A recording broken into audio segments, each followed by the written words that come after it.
un chant pour m'aller Cana. Alléluia.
Bonjour frères et sœurs. Je vous demande des informer sur le serviteur Marcel que Dieu a choisi en ce jour. Et je bénis la fidélité de Dieu car il a permis aujourd'hui que ce serviteur soit là, à seule fin que la lumière qu'il a, l'eau que Dieu a mis dans son cœur puisse étancher les âmes assoiffées et les terres desséchées. En ce jour, Seigneur, Dieu de gloire, je demande de fortifier ton serviteur, de le rassurer, Seigneur, et que tu utilises puissamment, Seigneur, et que toute la gloire te revienne, Papa. Je t'ai prié au nom de Jésus. Amen. Amen. Alléluia. Amen, amen. Amen. Que tous ceux qui respirent, que tous ceux qui respirent, louez l'Éternel. On va le dire ensemble. Loué soit l'Éternel. Loué soit l'Éternel. Loué soit l'Éternel. Que tous ceux qui respirent, alléluia. Ce matin, je porte un message un peu difficile.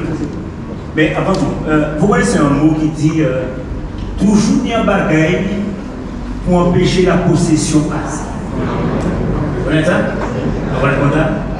Au fait, pourquoi je vous dis ça, c'est parce que c'est moi qui pêche ce matin, et comme par hasard, moi, je monte dans les lunettes là. Alors, si vous voyez que je suis bien plus long et que j'ai une lunette attachée avec un peu de col, c'est parce que le diable a toujours les mettait en manière pour parler côté pour la parole là. Mais au nom de Jésus, la parole sera toujours riche. Amen. Alléluia. Donc nous avons chanté pour Malé Canard. C'est bien, vous allez voir pourquoi à la fin. Nous avons donc fini le carnaval s'est terminé, et maintenant tout le monde, ou alors la plupart des gens, entrent en carême. Mais ce qui est, c'est la tradition, c'est des machins traditionnels, mais le carême au fait n'existe pas dans la Bible. Amen. Ça n'existe pas dans la Bible. Le carême de roi. Allez ça. Si tu jeûnes, mais tu ne fais pas carême. Carême, c'est une tradition que l'on a portée, mais qui n'est pas biblique. Il y a le jeûne d'Esther, le jeûne d'Esther, c'est 3 jours, ben, bon, bref, c'est pas ça mon sujet, hein. C'est pas ça ma prédication. Ma prédication, en fait, le titre déjà de ma prédication, c'est Judas. C'est bien difficile. Judas. Au fait, dans la Bible, il y a le Nouveau, ou alors il y a l'Ancien et le Nouveau Testament. Hein? L'Ancien Testament, c'est l'accomplissement de la promesse. C'est la promesse. Et puis le Nouveau Testament, c'est l'accomplissement de la promesse. Okay? L'Ancien Testament nous parle des choses qui vont venir. Et le Nouveau Testament nous explique qu'il y a une réalisation qui a été faite, n'est-ce pas? Quand on lit la Bible, le plus souvent il faut lire l'Ancien et aussi le Nouveau pour comprendre qu'est-ce que l'Ancien voulait dire. Ou encore quand on lit l'Ancien, le Nouveau, il faut lire l'Ancien pour essayer de comprendre le texte que l'on veut lire. Amen, alléluia. Nous allons donner un micro à notre frère François. Frère François, merci. Et lorsque nous lisons donc la Bible, il y a ce qu'on appelle la promesse. Dieu nous donne beaucoup de choses. Il nous promet beaucoup de choses, mais le plus souvent, nous n'aimons pas ça. Nous n'aimons pas lire la Bible.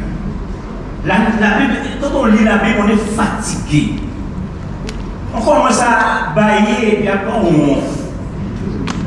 N'est-ce pas? Je dis que mon gamin. Donc il y a des gens qui n'aiment pas lire la Bible. Pourquoi? Parce que la Bible devient un somnifère pour certaines personnes. Mais il faut lire la Bible pour comprendre la vérité. Il faut lire la Bible parce que la Bible, c'est un boussole. C'est une boussole pour les hommes qui veulent avancer pour entrer à Canaan. Alléluia. Si tu veux aller à Canaan et comprendre ce que Dieu te demande, il y a des moments où il faut savoir lire la Bible. Puisque nous allons parler de Judas, nous allons donc lire un texte qui se trouve dans Genèse 32, versets 24 à 32. Genèse 32, versets 24 à 32. Alléluia.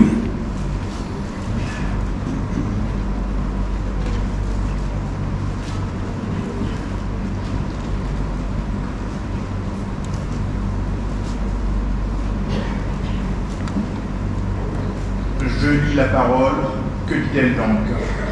Genèse, chapitre 32, verset 24.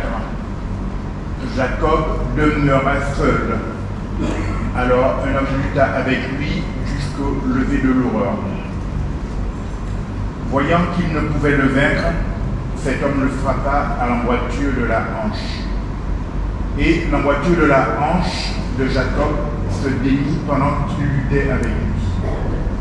Il dit: laisse-moi aller, car l'aurore se lève. Et Jacob répondit: je ne te laisserai point aller, car que tu ne m'aies béni.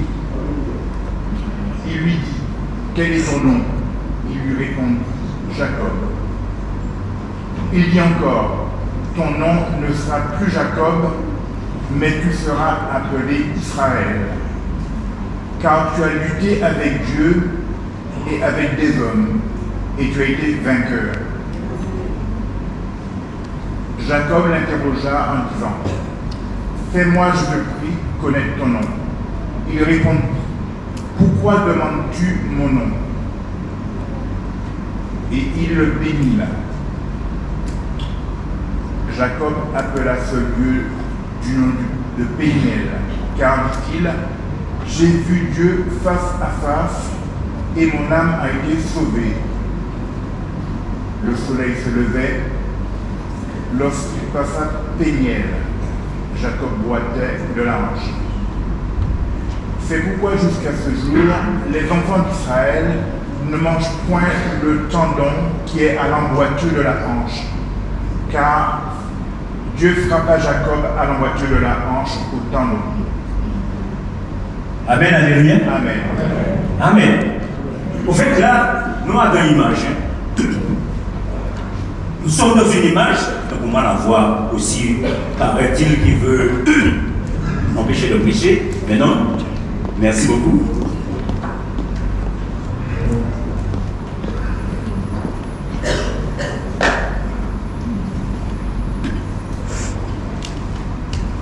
Nous avons une image. L'image là, c'est personne ne peut pas gommer le bon Dieu. Ça, c'est déjà bon, non? Deuxième image, c'est que si vous gommez le bon Dieu, vous faites combat, c'est pire au départ. Ou là, on ne pas. Vous comprenez ou non pas? Mais le problème, c'est que la Bible dit nous dans le texte là que Jacob gommé et puis bon Dieu. Et puis après, il finit gommé et puis bon Dieu.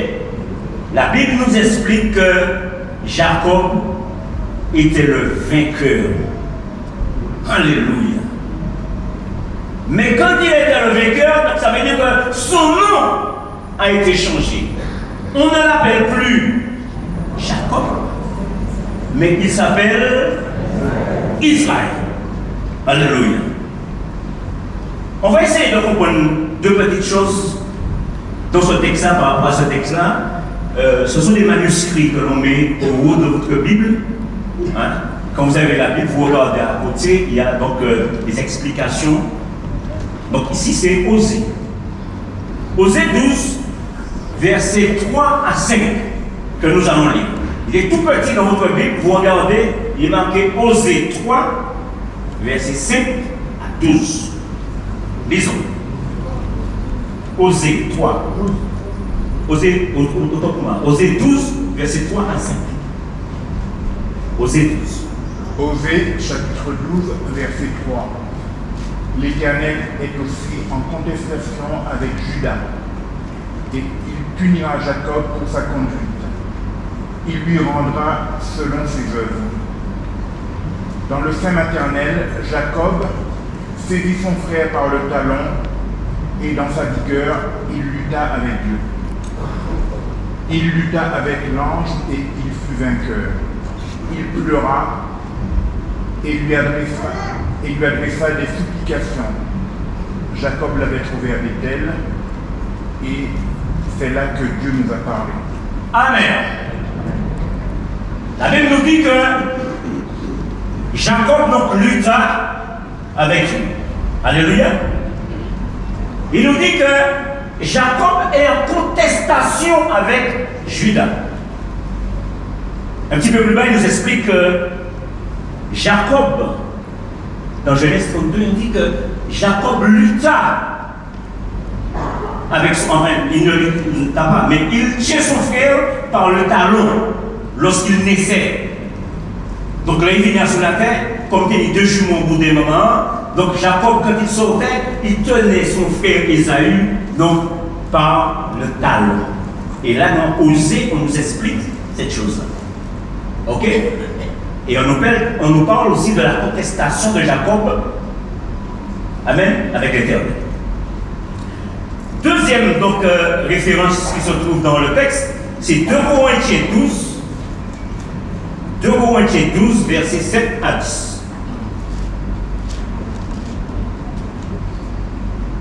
2 Corinthiens, chapitre 12, verset 7. Et pour que je ne sois pas en fait d'orgueil, à cause de l'excellence de ses révélations, il m'a été mis une écharpe dans ma chair, un ange de Satan pour me souffleter et m'empêcher de m'enorgueillir. 3 fois, j'ai prié le Seigneur de l'éloigner de moi. Et il m'a dit, ma grâce te suffit, car ma puissance s'accomplit dans la faiblesse. Je me glorifierai donc bien plus volontiers de mes faiblesses, afin que la puissance de Christ repose sur moi. C'est pourquoi je me plais dans les faiblesses, dans les outrages, dans les calamités, dans les persécutions, dans les détresses pour Christ. Car je suis faible, c'est alors que je suis fort. Alléluia. Amen. Ça aussi, c'est encore notre image un peu difficile à comprendre. Il dit, lorsque je suis faible, c'est alors que je suis fort. Mais fort dans quoi? C'est fort dans Jésus-Christ. Alléluia. Et c'est l'apôtre Paul qui parle. Et l'apôtre Paul, quand il explique ce problème, il explique avant ce texte-là. Il dit qu'il y a une écharde qui a été mise dans son corps pour l'empêcher de faire le bien qu'il voulait faire. Il y a quelque chose en nous qui nous empêche de faire le bien. Donc, dans ton corps, il y a l'esprit du mal et il y a aussi l'esprit du bien. Alléluia. Voici un texte au niveau de Jacob qui nous explique que Jacob, c'est un homme comme toi et moi. Jacob, quand il arrive, il a tous ses péchés. Et nous avons aussi nos péchés. Nous avons toutes nos difficultés. Nous sommes dans cette vie où nous menons une vie le plus souvent désagréable devant Dieu. Peut-être pas devant les hommes, parce que les hommes n'ont pas à te regarder. Les hommes ne voient pas ce que tu fais dans la journée. Il n'y a pas d'homme qui te surveille non plus. Mais là-haut, il y a une personne qui regarde ce que tu fais. Et lui, il sait. Et pour cela, il va envoyer une personne pour te guider. Donc tu te dis, mais comment je peux avoir la victoire? Comment je peux avoir la victoire? Pourquoi? Parce que tous les jours, on a des problèmes, tous les jours, on a des difficultés. Tous les jours, c'est gourmet pour la fin noire, les rivets ou pas même à 10 cm à l'heure. Et tu as peur justement de ce jugement-là. Le jugement des hommes qui vont dire, mais comment on a beaucoup, ou pas même 10 centimes, ou pas même 1 euro. Mais ça arrive, bien-aimé. Ça arrive. Et le problème, tu peux te reposer sur Dieu. Tu as la victoire. Et quand tu entends que tu as la victoire, tu te dis, oh, mais qui protège mon victoire là? Monte toujours dans le bas, jamais en haut. Mais est-ce que tu t'es séparé avec l'amour de ton Dieu, non? Il te dit ni les profondeurs, ni les hauteurs, ni les largeurs. Rien ne nous séparera de l'amour de Dieu. Tu as la victoire. Tu as la victoire. Et il y a un chant qui dit, victoire au Seigneur de la vie. Victoire au Dieu de l'infini. Victoire au nom de Jésus-Christ. Victoire pour le Saint-Esprit. Vous connaissez? Le règne est pour le Tout-Puissant. Le règne pour lui dans tous les temps.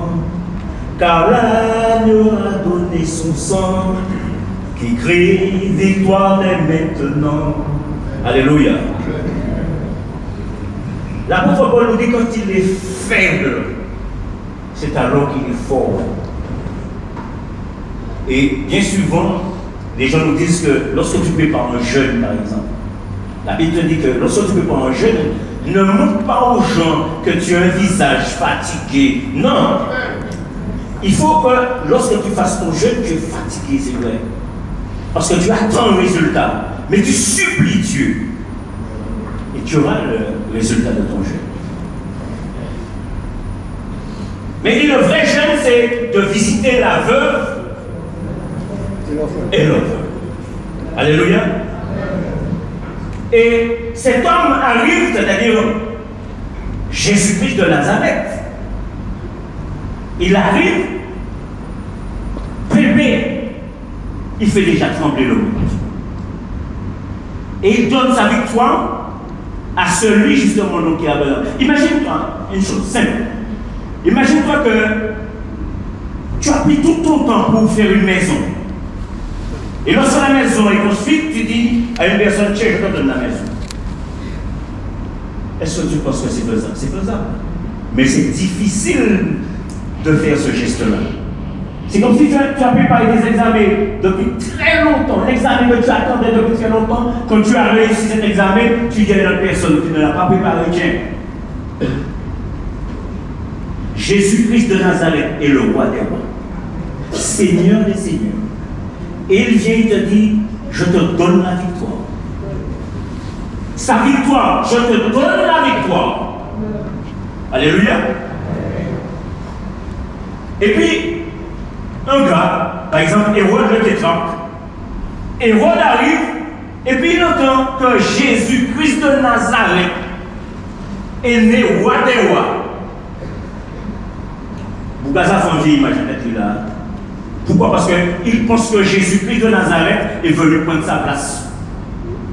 Il pense que Jésus, le bébé Jésus, est venu prendre sa place. Donc il va envoyer Gaspard, Melchior, Balthazar, les trois rois mages. Et allez regarder côté Michi. Bouglin va prier Jésus là. Et les rois mages vont le couillonner. Il va donc chercher l'échappatoire et Hérode le tétrarque. Et il va faire autre chose, puisqu'on prend les mains. Il va tuer tous les bébés de 0 à 3 ans. Tuer tous des biomalades. Pourquoi? Parce qu'il pense tuer Jésus de Nazareth. Une fois que j'ai tué tous les enfants qui habitent à Bethléem, je suppose que Jésus, dans le lot des enfants qui sont morts, Jésus est mort. Alléluia. Hérode le tétrarque. Bien aimé, nous entrons donc dans le vif du sujet, c'est-à-dire Judas. Judas, c'est un mot que les gens n'aiment pas trop. Parce qu'on dit que Judas Iscariote est celui qui a livré Jésus. N'est-ce pas? Et comme il a livré Jésus, beaucoup de personnes n'aiment pas donner ce nom-là à leur enfant. Judas.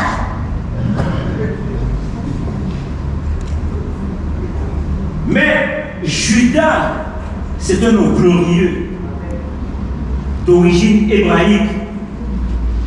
Dans la Bible, il y a 3 noms.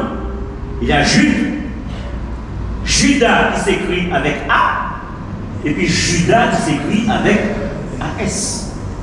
Et ces 3 noms-là, c'est le même nom, ce sont les synonymes, c'est la même chose, ils sont identiques. Et la Bible a séparé les noms comme ça pour qu'il n'y ait pas d'embouteillage, pour qu'il y ait une compréhension dans la Bible. Alors donc il y a, c'est vrai, des hommes qu'on a appelés Judas dans la Bible. Il y a eu un homme qui a été appelé Judas. Et cet homme Judas, qui a fait donc beaucoup de choses.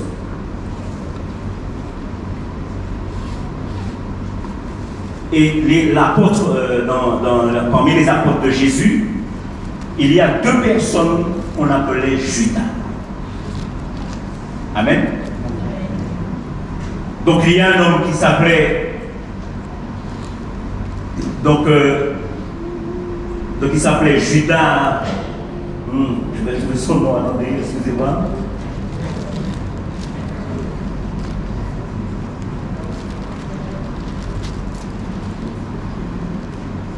Avant donc de revenir sur le nom Judas, je voudrais donc préciser un truc.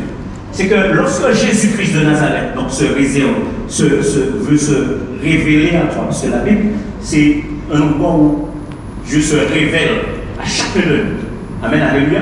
Dieu se révèle quand il veut parler à une personne dans la foule, peu importe la personne, si la foule est nombreuse, quand Jésus va te parler à toi, là, tu vas entendre la voix de Dieu de manière audible. Peu importe s'il y a la foule va entendre, mais peut-être qu'il ne va pas comprendre. Alors que Dieu te parle. Lorsque Dieu veut parler à une personne, peu importe la personne, qu'il soit seul ou dans une grande foule, Dieu te parle et tu entends et tu comprends. N'est-ce pas? Nous allons lire un verset pour ça, qui se trouve dans Acte 9, et c'est l'exemple de l'apôtre Paul. Acte 9, versets 3 à 4. L'apôtre Paul, quand il était sur la route de Damas, l'apôtre Paul donc, a entendu justement Jésus qui le parlait. Mais les autres personnes qui étaient avec l'apôtre Paul, les soldats qui étaient avec l'apôtre Paul, n'ont pas compris, n'ont pas entendu. Alléluia. Ils n'ont ni compris ni entendu. Ils entendent, enfin, oui, ils ont entendu.